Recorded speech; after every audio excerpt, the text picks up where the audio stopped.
So I'm joined in the kitchen today with super rock star Chef Blais. Richard Blais is here. Dr. Ian's here too. So here's the gist of this. You took a DNA test, one of those swabby things. You're here to break down what you learned from his DNA. Yeah, so he's swabbing to get his DNA. You can get it in your blood. You can get it through, secretions, like saliva. And this test was called actually a DNA fit. And what this test basically says is, we will look at your genetic profile. All of us are different because of our genes. Our genes are like the seeds of who we are, and they sprout every second, every year, right? The idea is look at what your genes say and see whether or not there are certain conditions you are at risk for, or if there are certain types of foods you need to pay attention to help you prevent certain types of disease. Because knowledge is power, so if you know that your family is predisposed to this, that, or the other, that's right. You can preventatively change your habits. That's right. And remember, your genes are who you are. They will stay that way. But the question is, how will your genes express themselves? And we, to some degree, have control of how our genes express themselves. And so with Richard, we wanted to look at his nutritional, complement to how he expresses his genes, and we found out a lot, by the way. I was concerned, Dr. Ian and Rach, that it was going to reveal that I was 40% ranch dressing. So, Dr. Ian, my results were interesting. Yeah, they were. And let me explain to you. So, first of all, the good news is this. You are not sensitive to carbs.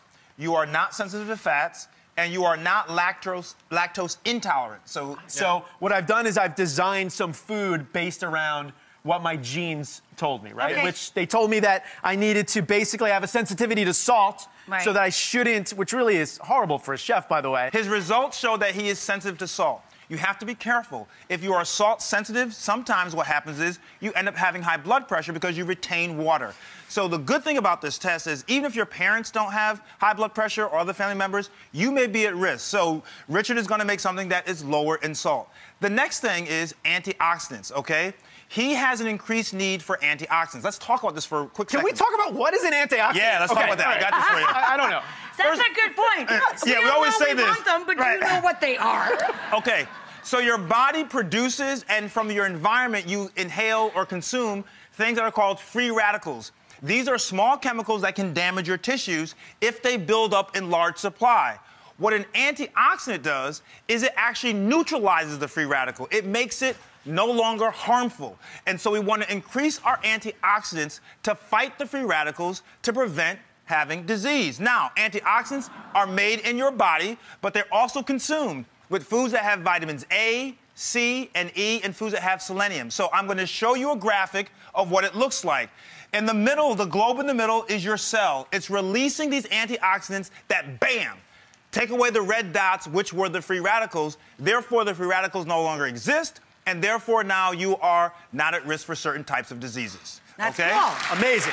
Yeah. That's why we put blueberries in the chicken. To get those antioxidants. Now, last thing I want to say, Richard, before you go to your food, is this.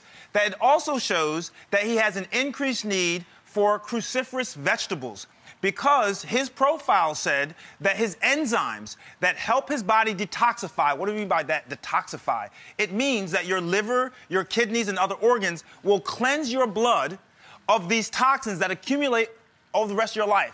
You got to get them out of there. Your body does it naturally, but sometimes you can boost it with certain foods that activate enzymes in your liver that help you detoxify. He needs more cruciferous vegetables, things that are and they're good for everyone. They're good for everybody. Anti-carcinogenic. Yeah, before you go, I want to say this.